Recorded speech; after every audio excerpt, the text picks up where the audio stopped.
கடந்த 24 மணி நேரத்தில் இந்தியாவில் புதிய கோவிட் வைரஸ் தொற்றுகளின் எண்ணிக்கை 4000-ஐ தாண்டியுள்ளதாக அந்நாட்டு ஊடகங்கள் செய்தி வெளியிட்டுள்ளன. அந்த 24 மணி நேரத்தில் 5 கோவிட் இறப்புகள் பதிவாகியுள்ளதாகவும் மேலும் 4026 நோயாளிகள் சிகிச்சை பெற்று வருவதாகவும் தெரிவிக்கப்பட்டுள்ளது. இந்திய மத்திய அரசின் சுகாதார அமைச்சகம் வெளியிட்டுள்ள தரவு அறிக்கையின்படி கேரளா இப்போது கோவிட் தொற்றின் புதிய திரிவில் அதிகம் பாதிக்கப்பட்டுள்ளதாக கூறப்படுகின்றது.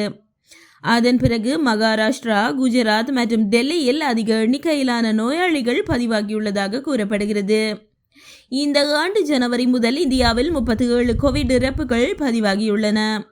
முன்னதாக மே 22 அன்று இந்தியாவில் 257 கோவிட் தொற்றுகள் உள்ள நோயாளர்கள் அடையாளம் காணப்பட்டுள்ளனர். எனினும் மே 31 அன்று இந்த எண்ணிக்கை 3395 ஆகவும் பின்னர் 4026 எண்ணிக்கையாகவும் உயர்வடைந்துள்ளதாக தெரிவிக்கப்படுகின்றது.